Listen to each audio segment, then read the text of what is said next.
la profundización de algunos productos zoógenos. Vamos a empezar por el primero, fibra, después más adelante, quizás en forma conjunta con otros temas, verán el tema carne y carne leche. Hemos ido indirectamente haciendo referencia a cuestiones que tienen que ver con este producto zoógeno. Cuando vimos estandarización hacíamos referencia a los fenotipos de color. Entonces, bueno, vamos a terminar de cerrar esas cuestiones. Por otro lado, el tema de la clase de producción de fibra tiene por objeto un poco darle continuación o darle complementariedad a lo que materias básicas de como histología o de las materias básicas de formación pueden haber visto o dejado de ver. Entonces es como que antes de que esos elementos básicos por ahí se pierdan, los terminamos de abordar. Digamos, cumple varios propósitos.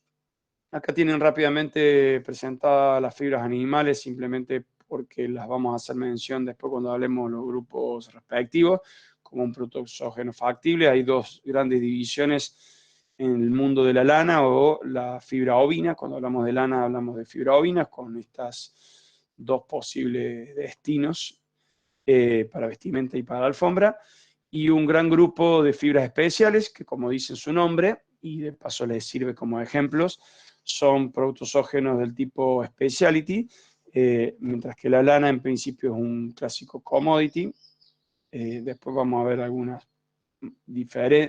precisiones mayores más adelante, pero ahora no viene al caso. Y dentro de las fibras especiales, tenemos de origen caprino, el mohair y el cashmere. Vamos a ver en su momento de qué biotipo, raza se obtiene. Acá estamos denominando el nombre de la fibra. Dentro de los caméleos tenemos la fibra de alpaca y de llama, que no hace falta, o sea, reciben el mismo nombre que el biotipo, raza o especie que lo produce. El pelo de camello, ibicuña y guánaco, como los otros sudamericanos, y otras fibras como la seda, que hacíamos referencia, angora proveniente del conejo, kiwi de un ovívinio, el buey misclero, y la chinchilla de un roedor. Esa, digamos, una gran clasificación de las fibras con fines textiles o de uso textil de origen animal y que, digamos, podríamos decir globalmente o mundialmente se utilizan. Bien, entonces, fíjense que a modo de ejemplo, cómo ha ido, digamos, Profe, modificándose, ¿sí?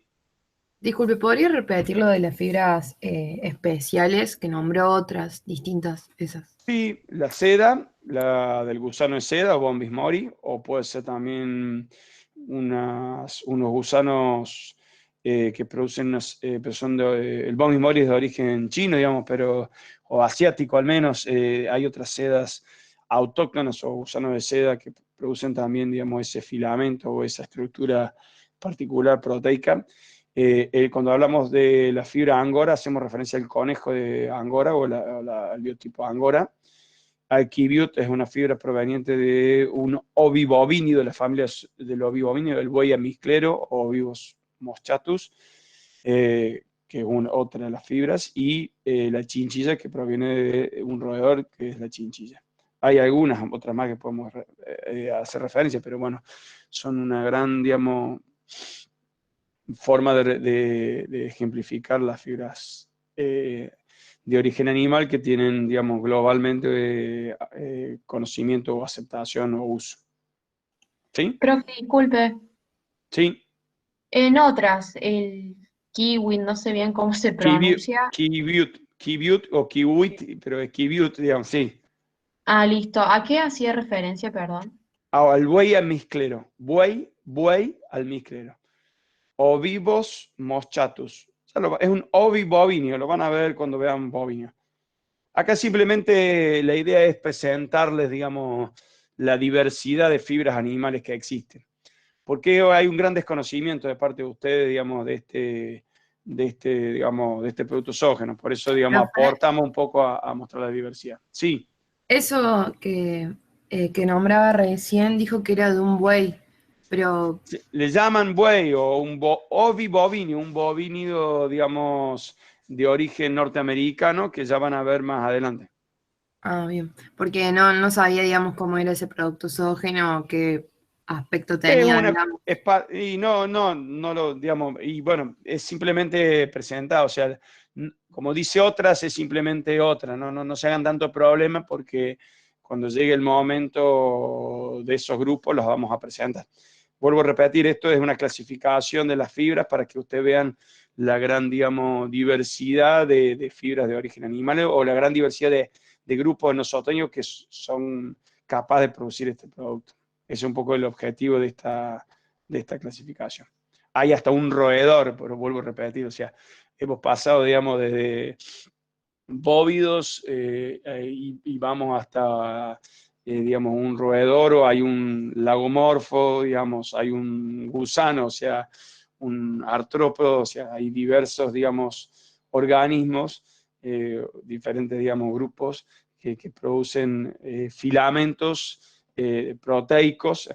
Normalmente, en el caso de los mamíferos, es una queratina, una estructura proteica de queratina, pero no así en el caso de la seda, por eso, digamos, hago la salvedad solamente de la seda. Digamos, vamos a ver que están producidos por un órgano particular en la piel que vamos a hacer referencia a continuación. Pero antes de entrar, digamos, en ese detalle biológico o anatómico, fisiológico, simplemente mostrarles en algunos casos que desde un, digamos, antepasado silvestre con más o menos cobertura en el caso de los ovinos, fíjense todas las formas de coberturas, de capa o de estructuras de cobertura, no solamente en cuanto a cantidad, sino a tipo de cobertura que existen. Si entramos en detalle, digamos, hacemos foco desde esta estructura presente en esas formas silvestres, producto obviamente de la domesticación y después del uso zootécnico, cómo esa cobertura se ha ido modificando. Esto estamos hablando de los ovinos, o sea, estamos hablando de lana. En el caso de los caprinos, tienen ahí, digamos, un caprino o alguna forma caprina silvestre, y acá tienen formas domésticas. Si vemos las mechas, bueno, están un poco desorganizados el orden de aparición. Desde esta forma, fíjense, inclusive acá podemos hacer referencia a la aparición de dos o diferentes tipos de fibras. Se pueden observar, o por lo menos fibras más gruesas y más finas, y acá podemos ver algo parecido de mayor longitud, más allá que también cambia su pigmentación. Y acá vemos inclusive algo que brilla, algo ondulado. Bueno, hay profundas modificaciones o importantes modificaciones en la cobertura de los animales desde la versión silvestre a la versión doméstica, y dentro de las formas domésticas, producto de su uso zootécnico. En este caso son mechas caprinas. En nuestros camélidos tenemos, digamos, más allá del antepasado vicuña guanaco, tenemos estas formas domésticas. Esto se llama llama, valga la redundancia, y esto es una alpaca. Y cuando vemos las mechas, fíjense, desde una mecha silvestre o de un animal silvestre, en el caso de un guanaco, por ejemplo, fíjense cómo hay una gran diversidad de tipos de mecha o tipos de cobertura o de estructura de esa cobertura, que está dada por diferentes tipos de fibras. O sea, acá podemos ver en esta imagen claramente cómo vemos fibras, y me adelanto, gruesas, más largas, lacias, y no alcanzamos a ver, pero vemos fibras más cortas, en principio más finas porque no las diferenciamos y además son onduladas. Acá en esta mecha no alcanzamos a ver estas fibras gruesas, pero están conformadas básicamente por fibra, y fíjense cómo se observan esas ondas. Inclusive esas ondas son paralelas, de grupo de fibras, tienen la misma onda y forman como una pequeña... Acá vemos la onda mucho más amplia. Simplemente, más allá de describir los detalles o los aspectos puntuales, lo que queremos mostrarles es la diversidad o la variabilidad de formas, en este caso de mechas, que conforman el vellón. O sea, un grupo de mechas conforman lo que es el vellón o la cobertura de interés textil de los animales en cuestión, o la capa le llamamos también en forma genérica. Y adoptan, digamos, una determinada estructura o una arquitectura diferente. En definitiva, digamos, la explicación o la primera explicación de todo esto radica en poder analizar lo que ocurre en este tegumento o en este sistema, porque en ese sistema hay una serie de, una buena cantidad de órganos llamados folículos que producen esta estructura proteica llamada fibra. Simplemente a modo recordatorio, nosotros tenemos 3 capas de la piel o de este sistema, la epidermis, el dermis, la dermis y la hipodermis. ¿Por qué las hacemos o las referenciamos? Porque vamos a ver que los folículos tienen su origen en forma embriológica o fetal a nivel de la epidermis, o sea, es una invaginación de la epidermis que va buscando inervación e irrigación dentro de la dermis, en la parte basal, o la parte, digamos, profunda, no vamos a decir basal para no confundirnos con esta estructura de la epidermis. Y un folículo es el que produce este pelo, desde el punto de vista histológico es correcto su denominación, o fibra es la denominación zootécnica o la denominación textil cuando ese pelo tiene un interés. Por ahora, histológicamente, podemos hacer referencia a pelo, pero ya empezamos a hablar como producto exógeno fibra. Está constituido por diferentes capas o vainas, ese folículo. Desde el punto de vista morfológico tiene 3 partes, lo vamos a ver en el esquema, un bulbo, un cuerpo y un cuello. Está asociado a estructuras anexas como glándula sebácea, sudorípara y un músculo erector del pelo.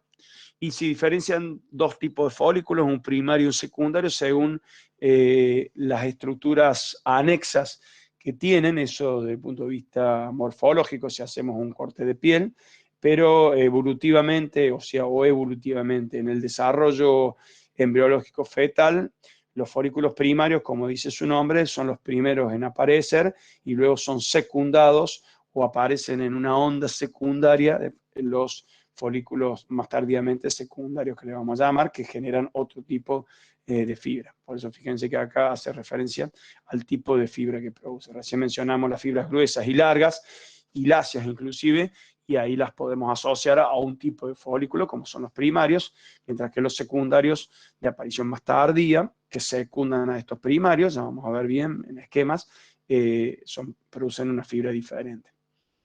Luego, como producto de secreción de las glándulas sudoríparas y sebáceas, se forma una secreción llamada suarda, que tiene la función acá de lubricar la piel y sobre todo de la fibra, para protegerla de los agentes externos o de los, digamos, sí, sobre todo de la radiación, y básicamente la radiación ultravioleta.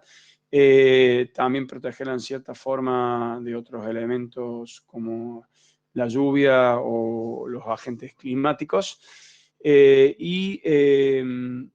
vellón o esa fibra en su conjunto, ya hablando de mechas y vellón, se van, digamos, contaminando o van incorporando partículas extrañas o partículas, digamos, del ambiente externo como partículas de tierra, materia vegetal, y ahí se hace referencia de que esas llamados contaminantes desde el punto de vista textil, porque no tienen un uso en principio, son removidos con procesos textiles determinados, que ahí se hace referencia. No importa tanto porque eso va a ser ya motivo de digamos, un capítulo o una sección importante de una materia de producción de derrumbes menores. Ahí tienen una figura, una primera figura de un esquema de un folículo piloso o pilolanoso, a veces como se dice. Sería, digamos, desde el punto de vista histológico, hablar de un folículo piloso, porque produce un pelo. Nosotros le decimos pilolanoso cuando hacemos referencia, digamos, ya concretamente a un tipo de estructura de interés. En un corte longitudinal, o te dirían perpendicular a la piel. Entonces tenemos la primera capa o la epidermis de la piel, y después básicamente tenemos toda la dermis, y acá abajo estaría la hipodermis, que es una estructura mucho más laxa y que es la que está en contacto con la grasa subcutánea o con el músculo, con lo que haya después. Pero ustedes pueden ver que el folículo en su parte vulvar o en el bulbo, e inclusive en la parte basal hay lo que se llama una papila, donde hay irrigación e inervación. Tiene luego una estructura central o cuerpo, y luego tiene, digamos, un cuello, si quieren, o un lugar de emergencia, donde la fibra, como decía, emerge a la superficie. Si ustedes ven más allá de las distintas capas de la epidermis, podemos ver como que hay una continuidad en la estructura del folículo en las tres capas estas epidérmicas. Por eso decimos que el folículo es de origen epidérmico, y tiene, digamos, vainas radicular interna, externa, y una vaina conectiva. Acá además podemos ver dos estructuras de las tres anexas, que es una glándula sebácea y este músculo digamos, de inserción en la base del folículo, y que luego, por un estímulo, la que produce, digamos, la erección del pelo, o la piloerección. Otro esquema ya más tridimensional permiten ver diferentes tipos de folículos en las caras que podemos ver o en este cubo. Este es un esquema bastante viejo, tradicional, y podemos ver cómo un folículo que ahora podríamos denominar primario, que tiene, digamos, tiene a veces la forma curva o en forma de tirabuzón, digamos, es una forma que inclusive puede cambiar. Tiene no solamente una glándula sebácea y un músculo, sino también tiene una glándula sudorípara. Acá están descritas mejor, perdón, glándula sudoríparas. El conducto sudorípara del glomérulo, de la parte glomerular, con una desembocadura muy cercana a la parte de la glándula sebácea en el primer tercio de desarrollo del folículo y el músculo. Estos son folículos que les llamamos primarios. Acá el esquema habla de tríos de folículos primarios. Vamos a ver cómo se organizan esos folículos. No están distribuidos como en este esquema un poco así al azar en la capa, sino están organizados en grupos, y se habla de tres folículos primarios. Por eso acá en este esquema vemos tres folículos, e inclusive hacia atrás, o hacia lo que vamos a llamar coronando estos tres folículos primarios, este folículo central y estos dos laterales, que pueden ver ustedes que producen una fibra diferente a las que producen estos folículos que están hacia atrás, o que coronan estos folículos primarios, que producen una fibra más ondulada, más finas y más corta, que son los folículos secundarios, que en todo caso tienen como estructura anexa una glándula sebácea, pero carecen o adolecen de glándula sudorípara y de músculo. Eso es digamos, un detalle anatómico que nos permite diferenciarlo más allá de su posicionamiento, y la cantidad y la fibra que lo produce son detalles morfológicos a nivel de piel que nos permiten diferenciar en un corte de piel generado en un animal, digamos, postnatal, un animal adulto, o sea, un animal postnacimiento, poder diferenciar esas dos tipos de folículos. Profe, ¿Sí? ¿podría repetir lo de las fibras, por ejemplo, cuando era un folículo secundario o cuando era un folículo primario? Y acá está, digamos, en el resumen atrás, fíjate, el primario produce una fibra más gruesa y larga, y yo le agrego más tirando al Asia. A veces tienen ondas, por eso digo, lo del Asia no está explicitado, mientras que los folículos secundarios producen una fibra que también la llamamos inclusive secundaria, que es más fina y corta. Entonces, en el esquema lo podemos ver, una fibra más gruesa y larga, en el caso, no siempre, acá está, depende del momento del tiempo de crecimiento. ¿no? Acá justamente del folículo central del primero central todavía no alcanza, porque acá hay tiempos de crecimiento o hay fases de crecimiento diferentes, pero tienden a ser más largas y más gruesas, las de los primarios, y tienden a ser más cortas y más finas, y yo le agrego con un poquito más de ondulación en algunos casos, lo vamos a ver más en los esquemas que siguen. ¿Sí? O sea, fibras primarias fueron producidas por folículos primarios, fibras secundarias por folículos secundarios. Sí, Esto profe. es una generalización, sí. Dime. Sí, sí, que ahora sí quedó claro. Ah, bien, gracias. Y ahí Matar está poniendo, ahí estoy viendo el chat, sí. Está poniendo el material.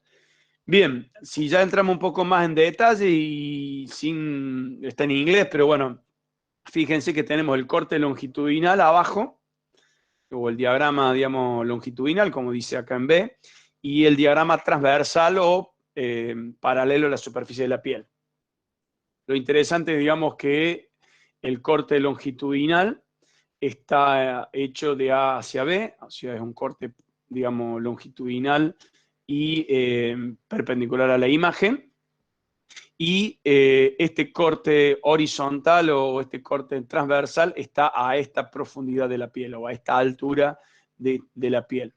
Por lo cual, digamos, son imágenes, digamos, homólogas del mismo grupo folicular, pero en diferentes sentidos, o sea, longitudinal y transversal. Lo que podemos ver, lo que yo les decía, es que un folículo, o los folículos no están distribuidos en forma al azar, sino se organizan e inclusive se empaquetan. Hay una gran vaina, no una gran vaina, hay un tejido importante conectivo que conecta o que empaqueta todo este grupo folicular y lo diferencia de los grupos foliculares vecinos. Ya lo vamos a ver ya más a nivel de corte de piel.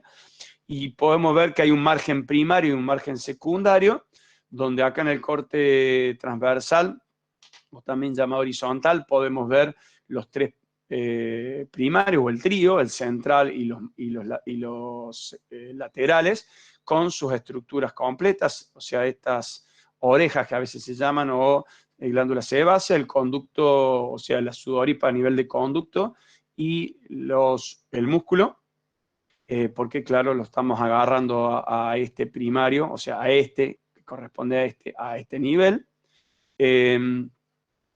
Y luego tenemos hacia el lado, el margen secundario, hacia atrás, en forma coronando, secundando estos primarios, una serie Profe, de folículos secundarios. ¿Sí?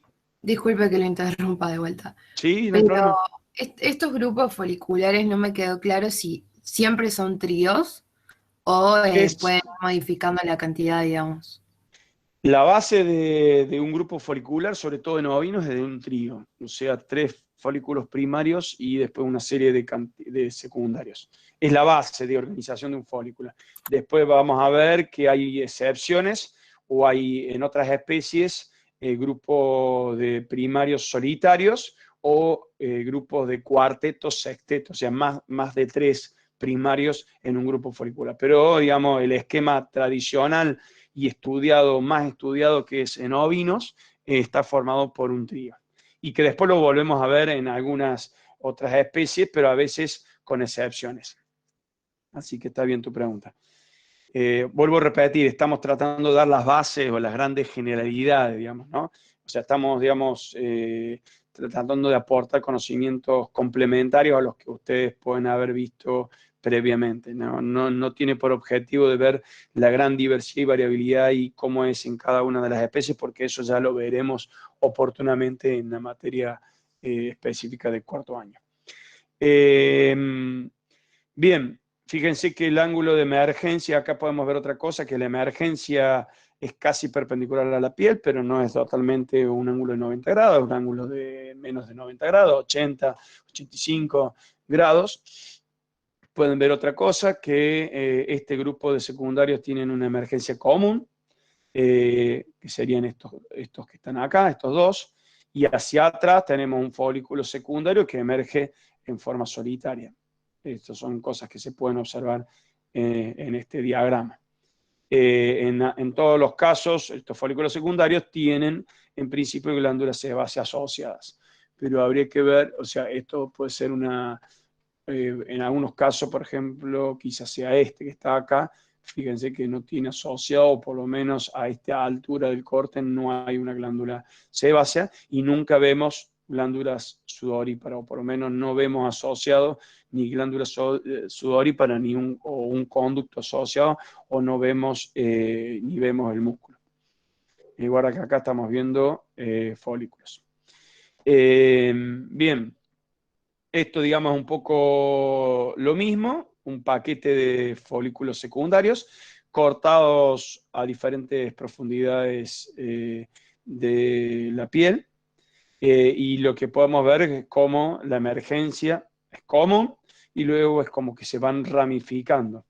Y algunos tienen mayor, digamos, profundidad y otros menor profundidad. Acá en inglés les llaman bundle, o sea, paquetes accesorios, y todo tiene que ver por cómo se originaron embriológicamente. Por eso, digamos, en forma complementaria, tenemos que hacer referencia a que los folículos tienen estadios o etapas, o hay ondas foliculares en la piel. El folículo después tiene un ciclo folicular, una vez que está maduro o está en funcionamiento el folículo a nivel de un año calendario, y cuando está en actividad, ya estamos hablando post-nacimiento, tiene lo que se llama ciclos de ana y cata y telogeno, o por lo menos de ana y telogénesis, que ya vamos a ver qué es. Hay esquemas de grupos foliculares, o sea, se organizan de diferentes maneras, y hay algunas variables, o podemos hacer referencia a algunas variables de la piel que hicimos referencia como caracteres asociados a la fibra. Ahí tienen, digamos, un esquema a nivel de desarrollo fetal más que todo. Esto está, digamos, bien estudiado sobre todo en los corderos, donde en un primer estadio tenemos un folículo central que luego da origen en un segundo estadio a la formación completa del trío, a los laterales, y van apareciendo las glándulas, y luego en un tercer estadio van apareciendo los secundarios, y algunos inclusive aparecen más tempranos y otros más tardíos, coronando o secundando estos folículos primarios. Entonces ahí tienen los estadios o etapas de desarrollo del grupo folicular a nivel fetal. Profe, una Si pregunta. analizamos, sí. En ese caso, el grupo folicular tiene un folículo primario y dos secundarios. O sea, no tienen que ser del mismo tipo siempre. No. En este caso tenemos en forma secuencial la formación de un trío, ¿sí? En donde tenemos un central que primero aparece. Fíjate que hay órdenes de aparición. Dentro de los primarios, el central es el primero que aparece. Luego aparecen los laterales, o los dos laterales, o la conformación del trío, y aparecen las glándulas anexas de esos folículos primarios. Y luego, en la etapa de formación de folículos secundarios, hay algunos que aparecen más temprano y otros más tardíos, y van secundando a estos folículos. E inclusive acá hay como una referencia a que el músculo es de aparición inclusive todavía más tardía dentro de las glándulas o de las estructuras, no es una glándula, dentro de las estructuras anexas a los folículos primarios. Esto es la formación de un trío. ¿Sí? No sé quién. Bien, profe, gracias. Sí. Es muy Gracias. esquemático por ahí, muy simple. ¿Sí? Entonces podemos decir que el trío es solamente de primarios, digamos. No. O sea el central y Sí, laterales. sí. Lo que pasa es que cuando decimos trío son tres, y hacemos referencia o énfasis en los tres primarios. Lo que pasa es que cuando decimos grupo folicular organizado en forma de trío, hacemos referencia a los primarios, pero sabemos que van a haber secundarios que los van a secundar tardíamente. ¿Sí? Pero Los secundarios siempre van a estar en mayor cantidad. obviamente, muy buena la apreciación, sí, y vamos a ver que la relación entre cantidad de primario y secundario puede ir de 5 a 25. O sea, pueden haber 5 a 25 veces más cantidad de secundarios por primario. En realidad, si divido la cantidad de secundarios por la cantidad de primarios, esa relación puede ir de 5 a 25. Ya que me preguntas, esas son, digamos, relaciones. Y lo podés ver acá en este, por más esquema que sea, lo podés ver. ¿Sí? Sí, profe. Bien. Luego, y siguiendo a nivel, digamos, fetal, acá lo hace referencia, y en merino, si quieren en un biotipo ovino, podemos ver como un folículo primario, más allá que sea el central o los laterales, va pasando por diferentes fases que están numeradas, donde desde un botón germinal o desde una papila germinal, si quieren, a nivel epidérmico, eso se va invaginando y va derivando o va generando las glándulas sudoríparas y sebáceas anexas y luego el músculo. Luego, cuando llega a la parte más profunda de la dermis, se empieza a irrigar o a inervar, o a las dos cosas, perdón, sobre todo a irrigar, y empieza esquemáticamente la actividad a nivel de papila o a nivel del bulbo. La papila es la parte de la irrigación e inervación, pero a nivel, digamos, del bulbo tenemos una actividad mitótica importante, o sea, producción de células que van a estar básicamente conformadas por una proteína o células de una forma determinada, fusiforme o digamos, de una forma particular, ya lo vamos a ver cuando lleguemos a la parte fibra, y empieza la actividad, digamos, de producción del folículo del pelo, que luego va, digamos, emergiendo o va, digamos, pasando por la parte de la luz del folículo hasta llegar a la superficie y a la emergencia completa de esa fibra. Inclusive acá vamos viendo algunos detalles de la fibra que vamos haciendo referencia.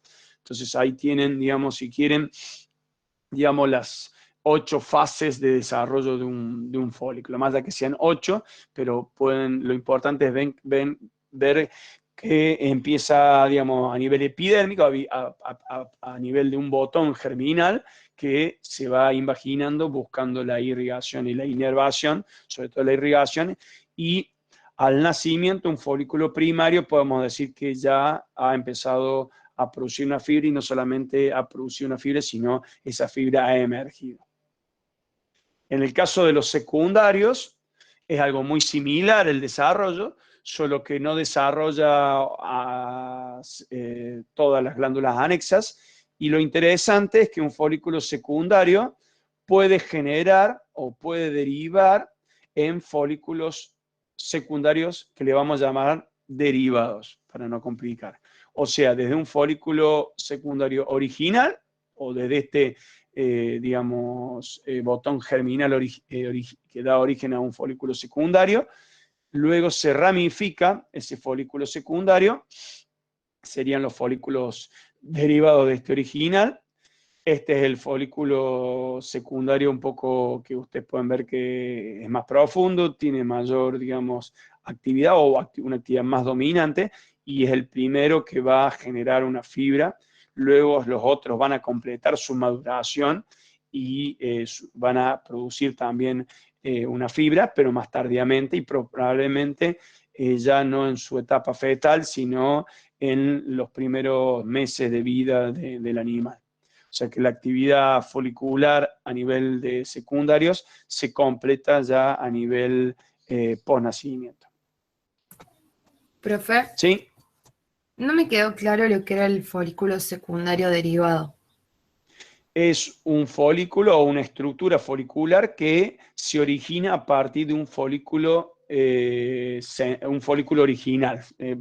Uso las mismas, o sea, son redundantes las palabras. O sea, el folículo, o vuelo para atrás, esos ramilletes que veíamos de folículos en algunos casos, vuelo para atrás, estos ramilletes, que son esquemas, tenemos que seguramente pensar que uno de estos más grandes son los que originalmente, o el primero que se originó y fue desarrollando los secundarios derivados. Por eso tienen emergencia común, porque tienen un origen común. Lo vemos acá. todos estos secundarios que acá a nivel fetal no terminaron su maduración, o sea, su invaginación y su inervación e irrigación, y menos su producción de fibra, van a producir fibras que van a emerger por un mismo cuello. O sea, tenemos una emergencia común o un cuello común del folículo, o una emergencia común de la fibra, porque tienen su origen común a partir de un folículo que le vamos a llamar original, que da origen o derivan de él los otros folículos secundarios que le vamos a llamar folículos derivados. ¿Sí? Esa es un poco la idea. Sí, derivan los que forman ese paquete del que habíamos hablado antes, digamos. Exactamente. Un paquete, no todos los folículos van a generar la misma cantidad, y algunos folículos secundarios no darán origen a derivados, ¿no? Hay variabilidad, pero bueno, es genérico esto. Este esquema trae más complicaciones que claridad, pero bueno, lo que tenemos acá es que a nivel fetal, en la base del cráneo y de craneal hacia caudal, tenemos, haciendo corte histológico en diferentes puntos, diferentes grados o fases de maduración de esos folículos. ¿Qué quiere decir? Que por el lado dorsal y luego por el lado ventral tenemos diferentes, digamos, grados de maduración. O sea, esas ondas foliculares se dan primero en la base del cráneo y se van completando la formación de esos grupos foliculares y la maduración, por ende, de los folículos de craneal a caudal. Y sobre todo, primero por la línea dorsal y más tardíamente por la línea ventral. Esto lo vamos a retomar cuando veamos crecimiento y desarrollo, y eso tiene que ver con las ondas de crecimiento. Es un esquema, digamos, un poco, digamos, complejo, pero, digamos, quédense con esto de que si tomamos topográficamente al feto, podemos ver que de craneal a caudal hay gradientes o hay grados de desarrollo del grupo folicular, o de organización o de conformación del grupo folicular, y puntualmente de los folículos van madurando en forma diferencial y más tardíamente hacia caudal. Y dentro de la línea dorsal y la línea ventral son más temprano su maduración en la línea dorsal que en la línea ventral. Eso es lo que quiere representar este esquema. Ahí están las ondas, si quieren, o los gradientes que luego se conforman. ¿Sí? Vuelvo a repetir, no se compliquen sobre un esquema, digamos, pretendíamos mostrarles ese esquema o lo que sucede. Bien, luego, otra cosa que habíamos hablado, una vez que el folículo... Sí, ¿Profe? ¿una pregunta? Sí, ¿Sí? quería preguntar si ese procedimiento, digamos, es en todas las especies. Sí, esto está estudiado, bueno, asumimos que están todas las especies en la medida que está estudiado. Esto, digamos, o sea, yo estoy mostrando ahí un cordero, ¿no? Porque, digamos, los ovinos es donde más se ha estudiado y donde, digamos, más investigación hay en relación a la parte folicular. Pero sí, es por homología, si lo llevamos hasta, si querés, hasta el ratón, en todos los mamíferos que tienen folículos o tienen cobertura pilosa, en principio ese es el esquema de desarrollo folicular.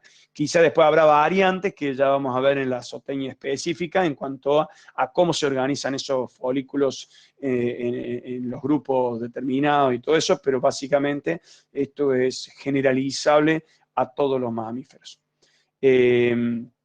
Lo interesante de esto es que ya podemos decir que hay, digamos, cuando nace, digamos, una cría, en este caso un cordero, o podemos hablar de un cabrito, un teque, en el caso de las llamas, o cualquier sea, no nacen con todas sus cobertura plenamente desarrollada, sino que la completan a esa cobertura en los primeros meses de vida.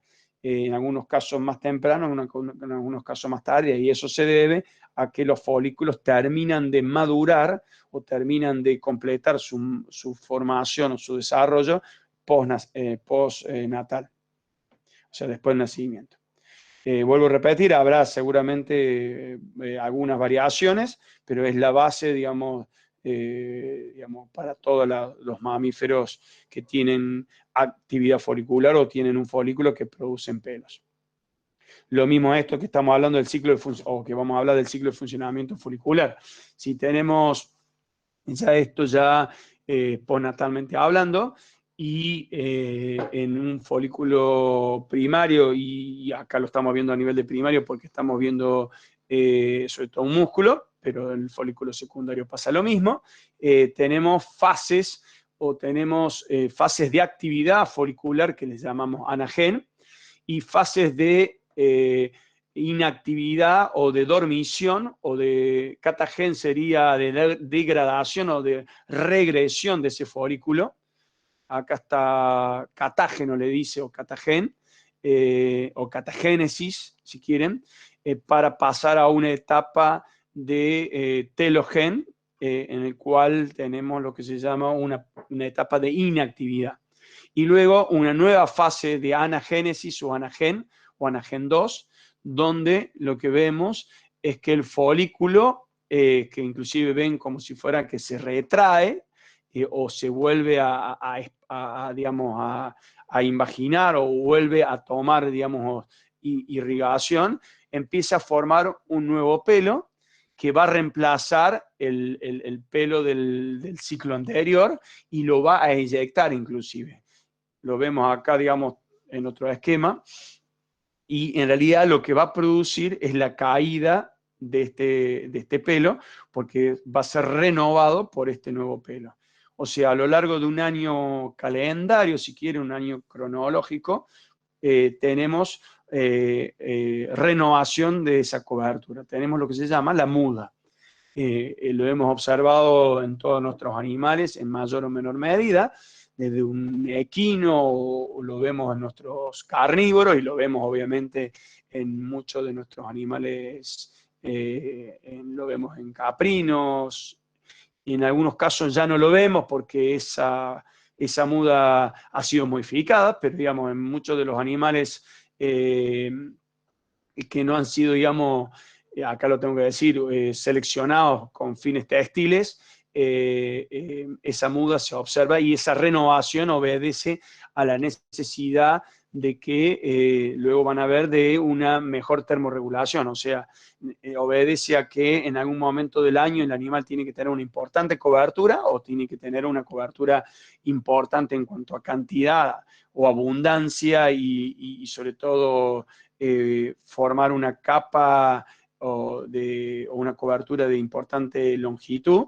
y luego esa capa debe ser removida o renovada para favorecer la termorregulación. Eso lo van a terminar de entender cuando vean adaptación. O sea, esto en los animales, digamos, silvestres, o en todos nuestros animales mamíferos, se cumple o sea, básicamente para favorecer la termorregulación, o sea, captar calor o generar capas de aire que atrapen calor o mantengan, digamos, en forma aislada al animal, y luego en la etapa que no necesita eso, o todo lo contrario, necesita liberar calor o una mejor termorregulación o pérdida de calor, esa capa es removida y reemplazada en el año siguiente por una nueva capa, o una nueva formación de pelo. O sea que hay una actividad folicular. Nosotros después le vamos a encontrar a esto aplicaciones textiles o connotaciones textiles, pero biológicamente lo dejo ahí para que ustedes entiendan, digamos, que hay un ciclo folicular, que el folículo es un órgano activo, y que a lo largo de un año tiene diferentes fases de actividad, que en este caso está regulado por el fotoperíodo y el termoperíodo. O sea, hay estímulos que luego hormonalmente llega esa información al folículo, determinan estas fases de anagen, catagen y telogen, y una nueva anagen. O sea, hay una regulación endocrina, pero con estímulos externos, ya sea por el fotoperiodo o la duración del día, o de la duración de horas de luz o horas de no luz. Ese sería el fotoperiodo, que es a lo largo de un año calendario variable, y o acompañado con el termoperiodo o la cantidad de horas de frío o de horas de calor. O sea, el animal se va guiando por esas variables externas para, digamos, gobernar este proceso. Sí. Profe, te hago una pregunta. Catagen, ¿qué vendría a ser? Porque no lo entendí bien. Catagen es una etapa de regresión, o sea, catagénesis es lo contrario a anagénesis, o sea, en términos histológicos, fisiológicos o en términos fisiológicos. Pero digamos, es una etapa de regresión o de pérdida de las funciones o de la actividad folicular, para llegar a telogen, que es una etapa de dormición, si quieren, o de estancamiento de la actividad folicular. Por eso a veces se habla de ana y telogen, digamos. Se omite catagen, digamos. O sea, etapa de actividad y de inactividad total. ¿Sí? Sí, gracias. Bien, ahí tienen los esquemas en ovinos, caprinos y camélidos. O sea, esto ya a nivel de corte histológico, con diferentes técnicas de tinción. Quizás estas técnicas de coloración para ustedes es más familiar, porque es hematoxilina y eosina, son los cortes histológicos clásicos que pueden haber visto, pero este es un corte horizontal a nivel de glándula sebácea, en este caso de caprino, donde vemos en azul los folículos que conforman el trío. Vemos hacia adelante, inclusive se pueden llegar a apreciar las sebáceas, y esto que se ve acá pueden ser el conducto de la sudorípara. En ovinos, donde hay, digamos, no tanta diferencia entre el folículo primario y secundario, ahí están marcados los tres primarios o el lado primario, y los secundarios, lo que se alcanza a ver en forma, digamos, de otra, digamos, como un poco rugoso, es la glándula sebácea, y no se alcanza a ver ya por el tipo de corte. Este es un corte por congelamiento, esto es un corte por inclusión en parafina, entonces hay diferentes calidades de cortes. No se alcanza a ver el conducto, pero el conducto estaría en el medio, y no se alcanza a ver, o se alcanza a ver en algunos casos el músculo, o el músculo se ha corrido, o no lo ha alcanzado a captar la técnica esta de coloración, que es una técnica más sencilla, azul de Nilo. Y acá sí tenemos en el caso de los camélidos, también los tríos, una técnica tricrómica, por ende da más detalles. Y acá podemos ver, digamos, en algunos casos el conducto de la sudorípara. Quizás a nivel que se ha realizado no alcanzamos a ver con detalle la sebácea, quizás un corte más profundo.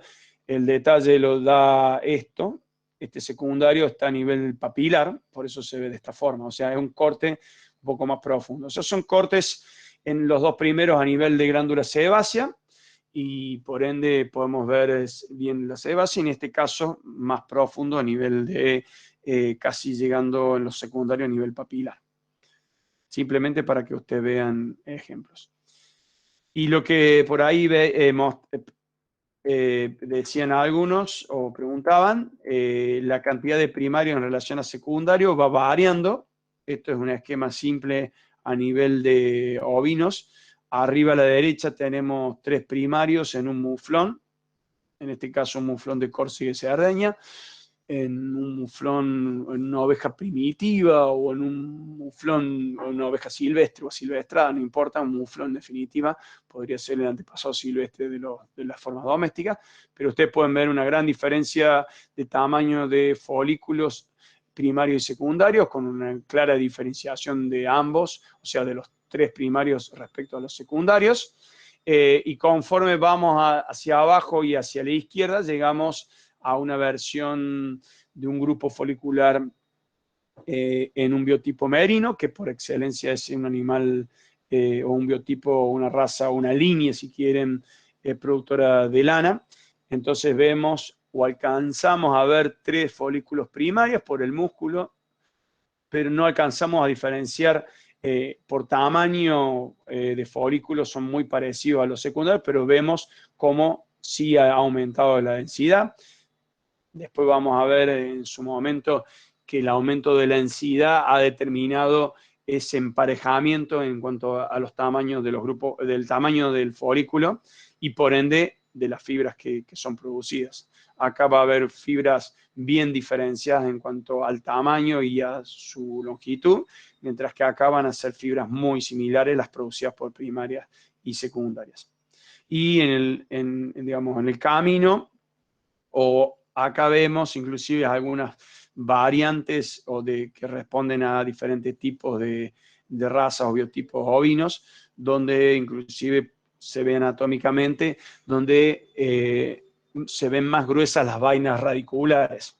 O sea, hay un sinnúmero de variables de la piel, espesor de la vaina, densidades, o sea, y relaciones SP, que van de la mano. O sea, acá si contamos la cantidad de primario y lo dividimos por la cantidad secundaria, que esa relación es de 5:1, y si vamos a este otro extremo, esa relación es 25:1. O tenemos un grupo folicular conformado por 75 folículos, el grupo folicular. Acá, digamos, no hemos, o vuelvo para atrás, pero digamos, no se alcanza a ver, digamos, pero en forma colateral hay otros grupos foliculares. O sea, esto es simplemente focalizando en un folículo puntual. Bien, esta es la parte de piel. Y lo que más nos interesa es la parte de fibra. Si quieren, acá desde el punto de vista físico-químico se hace una diferenciación de la corteza. En realidad, lo primero que hay que mencionar es que desde el punto de vista histológico, una fibra está conformada por una capa cuticular o escamas o células en forma aplanadas que van a formar la parte externa de la fibra y que van a estar imbrincadas como escamas. Por eso le decimos escamas, o sea, como tejas de un tejado, como las escamas de un pez, y van a proteger la parte central de la fibra, que es la parte cortical o la corteza. Y esa corteza, a su vez, la que físico-químicamente hablando o con alguna, digamos, técnicas de tinción, se pueden diferenciar en orto, para y metacorteza. No hay, digamos, manera de observarlo sin tinción y sobre todo orto y para corteza, desde el punto de vista de su función o funcionalidad en la fibra, reaccionan a la hidratación o de la deshidratación, o sea, a la presencia del agua de diversas maneras, o sea, dilatando o contrayéndose de diversas formas. Eso lo vamos a ver ahora en el esquema quizás mejor. Entonces, desde el punto de vista físico-químico, tienen reacciones a la hidratación o la deshidratación a la cual puede estar sometida o está sometida de suyo un pelo o una fibra de manera diferencial. La metacorteza, normalmente cuando hay metacorteza en una fibra, no hay, toda la fibra está conformada por una mismo tipo de células o que son de tipo de metacorteza, con lo cual digamos, no hay, digamos, reacción a la deshidratación o a la hidratación. Que la reacción determina curvaturas en la fibra. Esas curvaturas o esas ondas que nosotros visualizamos en los primeros esquemas responde justamente a esta disposición que van a tener estas células.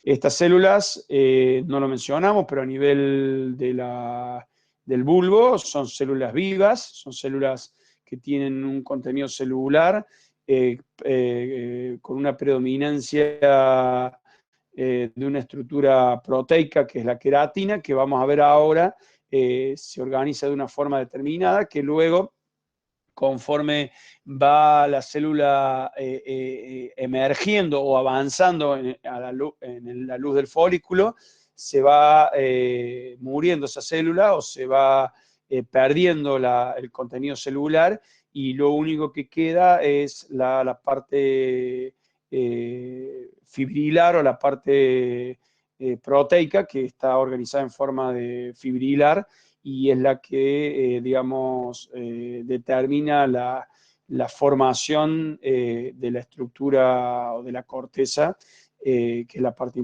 principal de la fibra, que básicamente son células muertas. O sea, a medida que va emergiendo o se va acumulando células en la zona papilar, va empezando a emerger a la superficie una estructura que está, digamos, ahora la vamos a ver cómo es, que es, digamos, fibrilar, pero que básicamente son células muertas.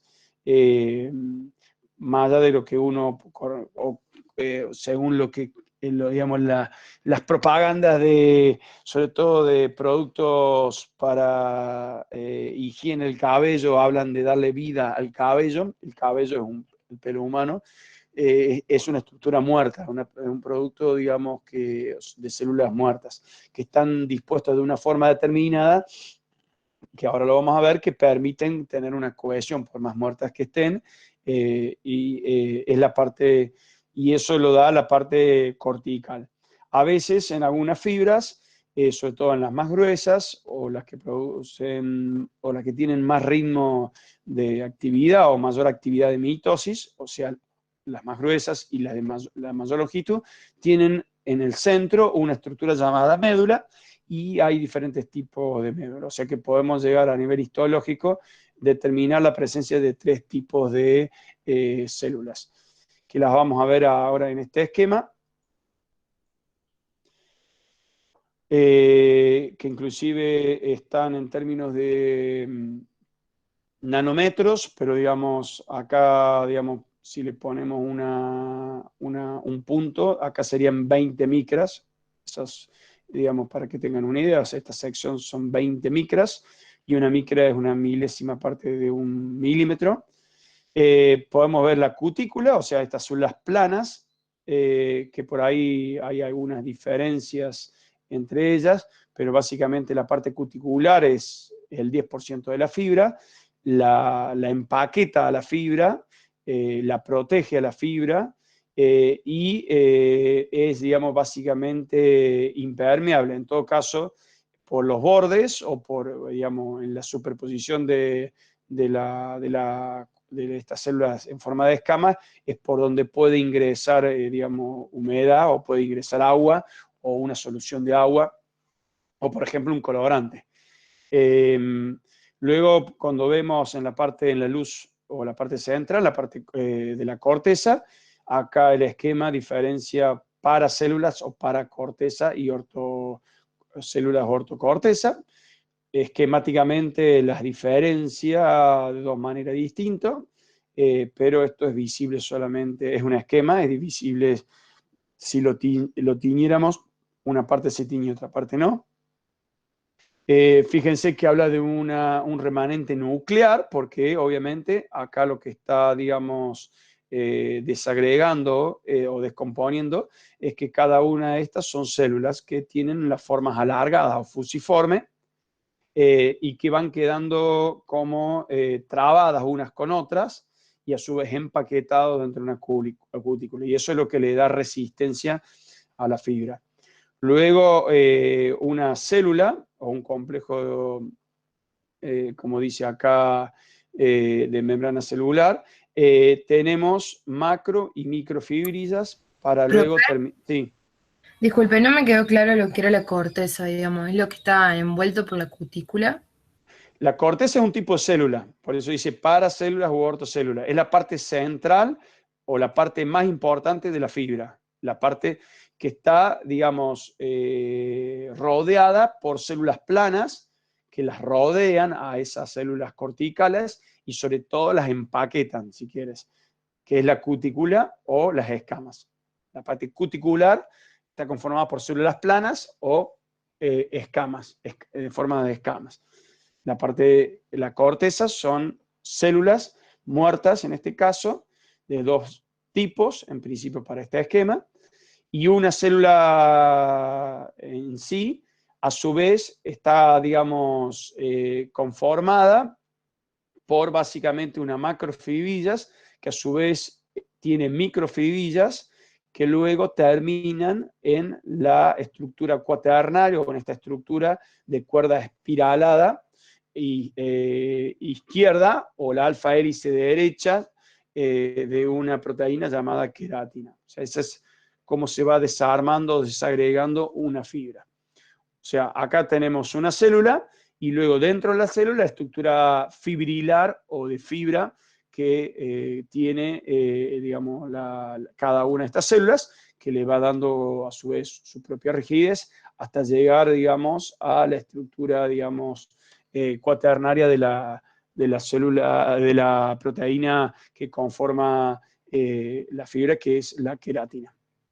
Que como acá dice, esa S son puentes de sulfuro, o sea, entre las bases de esa proteína hay enlaces o hay otras estructuras u otros elementos como azufre que, digamos, le va dando esta estructura espiralada. Bueno, sin entrar en más detalle en lo que hace referencia a este esquema. Entonces, este es más o menos cómo está conformada una célula, una fibra por células muertas de diferentes tipos, cuticulares y corteza. Lo que no se alcanza a ver es la médula, que lo vamos a ver en un diagrama a continuación. Esas escamas, si luego las observamos longitudinalmente o si tomamos lo que se llama una impronta, podemos ver que tienen patrones cuticulares o tienen, digamos, forman dibujos. Esos patrones difieren de fibra en fibra y de especie en especie, pero no tienen, digamos, o sea, podemos a través de estos patrones diferenciar. Sí. ¿Y en qué parte se encontrarían, digamos, estas escamas? En la parte externa. O sea, ¿En la esta parte es de la cutícula? o sea, la cutícula o la parte cuticular, vuelvo para atrás, está conformada por células en forma de escamas o escamas, células planas en forma. Cuando decimos escama es por la forma que están imbrincadas o están superpuestas unas como otras, como las tejas de un tejado. Por eso decimos escamas.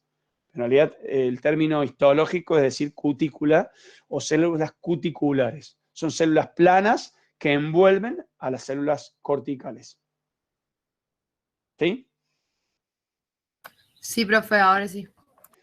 Ahora, si nosotros a ese cilindro lo vemos o lo hacemos rodar sobre una superficie que tenga la capacidad de, digamos, imprimirse de la forma de esas escamas tienen diferentes formas, poliédricas en algunos casos o alargadas.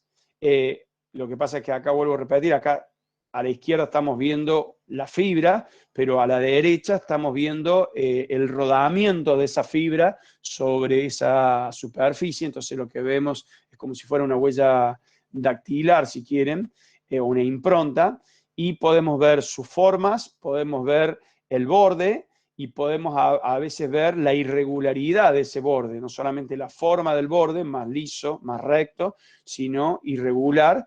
Y a veces podemos llegar a ver la prominencia de ese borde. O sea, esas escamas aquí tienen una altura o tienen un filo que puede ser más pronunciado o menos pronunciado, y es lo que va a ser después responsable, o después lo vamos a retomar en la materia respectiva, de trabar estas fibras y de hacer lo que se llama la capacidad de formar un hilo. O sea, va a generar que esas fibras se traben entre sí. En un momento se creía que esto podía generar un patrón y que ser característico de una fibra determinada o de una especie determinada, pero no es o es de un animal en particular, pero no es como una huella dactilar que es característica, o las cebraduras o las formas de dibujo de las rayas y las manchas de una cebra, que son características de un animal en particular. Acá simplemente podemos observar o hacer grandes diferencias entre grupos, o sea, podemos diferenciar ovinos de caprinos y de camélidos, o de grandes grupos o fibras de roedores. O sea, las escamas, digamos, adoptan diferentes patrones o formas según los grandes grupos taxonómicos.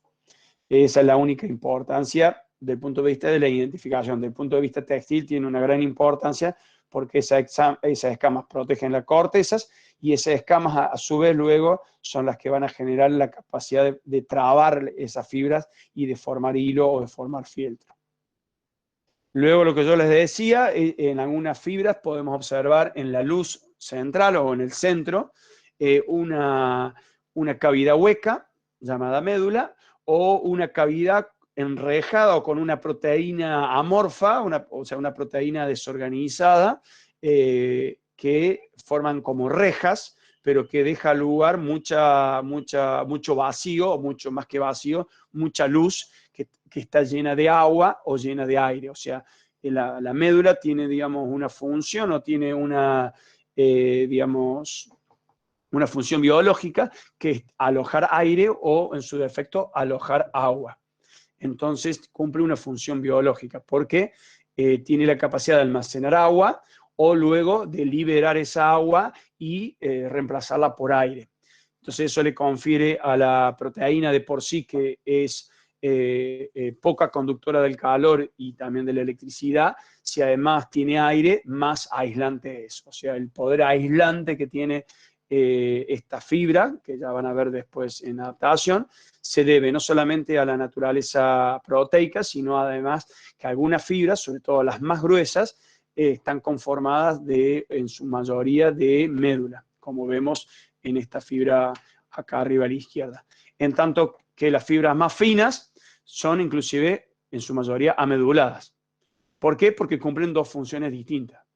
Ya lo vamos a ver ahora en un ratito. Y después hay diferentes tipos de médulas, que en algunos casos se ven al microscopio de diferente forma, en forma clara, en forma oscura, dependiendo de cómo es la reflexión de la luz y de qué naturaleza, si es totalmente, digamos, aire o tiene alguna estructura en forma enrejada.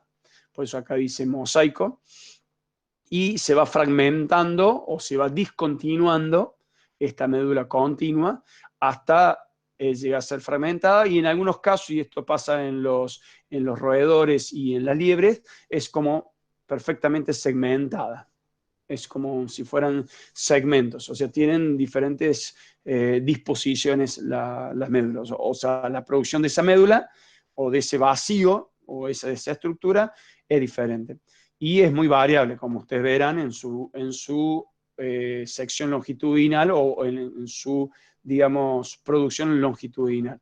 Si eso después lo vemos en forma transversal, acá vamos a ver que esas médulas, y también vamos a ver otra cosa, que es la forma de la fibra, puede llegar a ser la forma de la fibra circular o semicircular y no tener médula, y a la medida que, y acá hay una especie de asociación o correlación, esa fibra se va volviendo más alargada o elíptica, en realidad elíptica, porque acá es la forma, lo que está describiendo la médula, va apareciendo la médula y esa forma va teniendo o adoptando formas parecidas a la fibra o formas irregulares, como en este caso que vemos en formas también irregulares o en formas irregulares de fibra, formas muy irregulares de la médula. Entonces, hay una gran variabilidad y esto puede estar presente en una, digamos, en una mecha, o sea, en un animal, en una mecha, o sea, en un grupo de fibras, puede haber una gran variabilidad de tipos de fibra y por ende de tipos de médula. En realidad hasta ahora hemos hablado de dos grandes grupos de fibras, primarias y secundarias, pero dentro de las fibras primarias y secundarias podemos tener más variabilidad de lo que hemos ahora hablado. Si queremos diferenciar fibras animales entre sí y después animales de los mamíferos, por ejemplo, de la de un insecto como la seda, y fibras vegetales y fibras como sintéticas como el poliéster, una primera apreciación a nivel de microscopía electrónica, lo que podemos ver es justamente la presencia o no de esta capa cuticular en forma de escamas, donde ustedes pueden ver que en la lana más allá si es fina o gruesa, es bastante importante el borde, por eso se ve más oscuro. No tan así en una fibra de camélido, en forma intermedia en caprinos, más allá que inclusive vemos diferentes patrones, pero acá lo que estamos viendo es la sombra o el borde que genera el borde de esa escama. En una seda no vemos en una fibra vegetal y mucho menos en una sintética de escamas, aunque podemos ver formas acintadas o aplanadas, lo vemos a nivel longitudinal acá, pero si lo cortáramos transversalmente veríamos formas, digamos, acintadas o formas inclusive acintadas y retorcidas en el tema del algodón. En el caso del lino, no. Entonces, el tema de la escama también sirve para hacer grandes diferencias, como le decíamos, entre grupos de animales, pero además su ausencia determina o dictamina la presencia de otro tipo de fibras de origen no mamífero o de origen vegetal o sintético. En caso del sintético, inclusive la sección es constante o es muy regular porque es producto del extrusado o la síntesis o el pasaje por una matriz de sección constante de un polímero que genera, digamos, la fibra sintética. Dejo, digamos, ahí la cuestión. Bien, en definitiva, todo determina, y a eso habíamos hecho referencia a clases pasadas, es que un animal mamífero con cobertura tiene diferentes coberturas en cuanto a sus estructuras. Por eso hablamos de estructura de la capa o del vellón, que en definitiva el vellón está conformado por un grupo de mecha, por eso a veces se habla de tipos de vellón o tipos de mecha, ponemos los términos equivalentes, y tenemos una estructura silvestre o también una estructura muy similar, arcaica o primitiva en las formas domésticas, que ya las vamos a ver, y luego conforme el proceso de domesticación avanzó, y sobre todo más que el proceso de domesticación, de selección de las variantes que fueron apareciendo y la utilización zootécnica, aparecen estas variantes fenotípicas que vamos a describir como doble capa, simple capa intermedia, simple capa en sus variantes hetero y homotrícas, lustre y hemilustre. Es más fácil verlo en estos esquemas. Este esquema acá está representando una estructura de doble capa o de doble cobertura, donde en los animales mamíferos silvestres y en los domésticos primitivos, digamos, o de reciente domesticación, existe, o sea, lo que veíamos fibras largas y gruesas y agregamos lacias, en este caso, y fibras cortas y finas y onduladas, llamadas cover o de cobertura en inglés, o down, las que están abajo. Y hablamos de un esquema de doble cobertura porque generan como si fueran dos capas, que en definitiva van a ser, además de dos capas de fibras, dos capas de aire. Eso lo vamos a retomar en bioclimatología.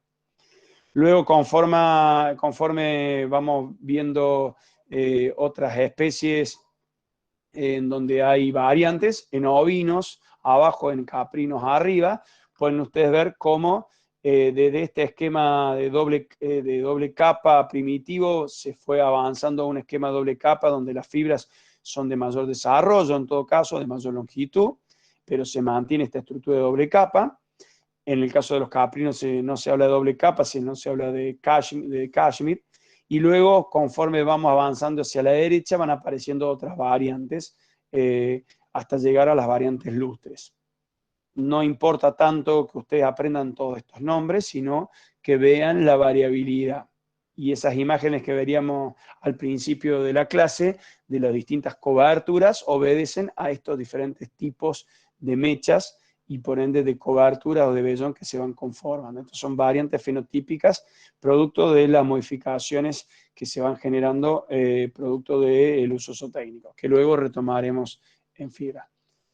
Acá tienen, digamos, un correlato entre en caprinos, entre digamos, la parte de piel y la parte folicular y las fibras que aparecen, más allá de los nombres que tienen aquí, podemos ver, digamos, una estructura bien marcada de doble capa. Fíjense acá los bundles o los accesillos de secundario y un primario. Acá se marca un primario porque es un corte en este eje, pero hay un trío. Y luego, como vamos viendo que en estructuras como de las cabras de Angora o productora que producen mohair como fibra, o el producto de una situación intermedia, ya sea de cruzamiento o una forma intermedia como el Kashgora, tienen una situación intermedia. O sea, para que vean, digamos, su correlato entre la piel y la fibra. O sea, hay un correlato entre lo que ocurre a nivel de la piel o a nivel folicular con lo que ocurre a nivel de la fibra. Acá tienen, digamos, imágenes en ovinos, o sea, estos esquemas que veíamos en mechas ovinas e inclusive con denominaciones al biotipo o a la raza que lo posee. Veíamos que como criterio morfológico, en el proceso de estandarización se utilizan diferentes caracteres, y en el caso de los ovinos y también en los caprinos, la estructura del vellón o el tipo de mecha es un criterio de estandarización. O sea, se forman razas, y acá tenemos Merino, Corrier, Romney y Lincoln, son diferentes razas o biotipos que todos tienen el mismo tipo de mecha. O sea, el tipo de mecha forma parte del estándar racial o de la selección de ese tipo de animal.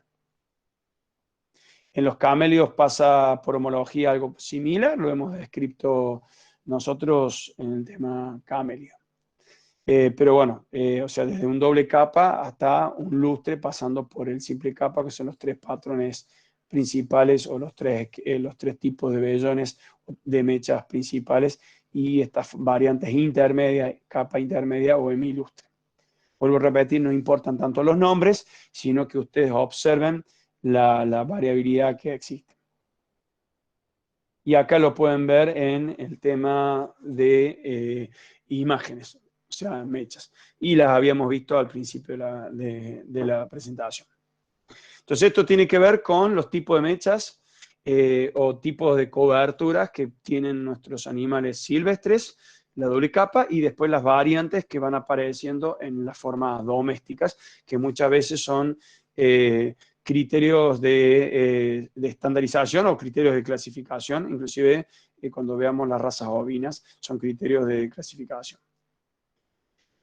La otra cuestión, para cerrar un poco esto, es que habíamos hecho referencia que eran los fenotipos de color o la pigmentación que tienen los pelos. Esos pelos, sin entrar en detalle en la parte biológica o bioquímica, a nivel de la piel, o a nivel celular, hay, digamos, células especializadas en producir pigmentos, o sea, queratinocitos, que luego infunden a nivel del bulbo, a nivel papilar, a la fibra, pigmentos. Existen dos pigmentos en principios, la eumelanina y la feomelanina, por eso hablan acá a nivel de los mamíferos pilosos, eumelanina y feomelanina, o sea, todos los mamíferos pilíferos o que producen o que tienen cobertura, existen estos dos pigmentos. La eumelanina es negra o tiende a ser oscura y la feomelanina colorada. Y luego esos pigmentos se distribuyen topográficamente en forma predominante uno sobre otro y determinan diferentes patrones que los vamos a ver ahora en esquemas. Esto es una primera dimensión de este esquema teórico basado en 4 dimensiones que proponen de forma didáctica, con bases biológicas, bioquímicas y bases genéticas, estos autores. ¿Sí? ¿Podría repetir lo de los pigmentos? Mira, lo veamos aquí, si quieres. Me adelanto, después volvemos. Fíjate cómo en estos esquemas que habíamos visto rápidamente la semana pasada, en un bovino, en una oveja y en una cabra, podemos ver una zona gris, que es la fase feo o la zona feomelánica o predominantemente feomelánica, o sea, los pelos son colorados. Esto sería un bovino, digamos, un Aberdeen Angus colorado, Y en el otro extremo tenemos todo el animal que topográficamente predomina el pigmento eumelánico o la fase eumelánica. Y esto sería el Aberdeenangus negro, si querés, para dar un ejemplo. Pasando por formas intermedias o variantes fenotípicas, donde hay una inclusive se llama salvaje, porque es la que se caracteriza o la que sobrevive de la forma silvestre. O sea, los animales silvestres también tienen un patrón pigmentario y sobreviven en las formas domésticas. Y acá lo vemos en forma homóloga en el bovino, en la oveja y en la cabra. Acá, digamos, está, digamos, explicada la fase eumelánica y la fase feomelánica. En los equinos pasa algo similar por homología, y el autor lo describe también. O sea, tenemos desde un animal totalmente eumelánica o negro o oscuro a un animal totalmente colorado con las formas intermedias. Más allá de sus denominaciones y más allá de la base genética, acá está haciendo referencia inclusive a la parte genética, al locus agouti, que verán después más adelante. Y la idea es un poco mostrarles lo que ocurre también inclusive en camélidos, cómo los patrones pigmentarios se pueden describir fenotípicamente desde un patrón oscuro, totalmente negro, ya vamos a ver por qué dice oscuro, a un totalmente claro o feomelánico, pasando por animales que tienen una parte negra y una parte colorada. Fíjense que inclusive en camelio adoptamos la denominación Doberman para el nombre porque es el mismo patrón pigmentario que tiene la raza de perro Doberman. Después decimos cara negra o marrón cara negra porque el animal es de cuerpo feomelánico o marrón rojizo y de extremidades o de patas y parte de la cara negra. Raya de mula porque tiene una raya de mula negra. Y panza negra porque la panza, la parte eumelánica es la panza y el cuerpo es feomelánico. Y estas son las dos formas, digamos, silvestres, donde la parte negra está un poco más aclarada, vamos a ver por qué, y la parte del cuerpo es colorada. Acá lo tienen, si quieren, en color, digamos. Acá está, digamos, en monocromo para no complicar, pero la parte, digamos, eumelánica es la parte oscura. Entonces ahí, esto es la primera dimensión, la de los patrones pigmentarios. ¿Qué pasa? Luego tenemos otras dimensiones que va a determinar la gran variabilidad de los fenotipos de color. ¿Por qué? Porque la parte eumelánica puede estar dividida en eumelanina negra o marrón, sepia, chocolate. ¿Qué quiere decir eso? La parte negra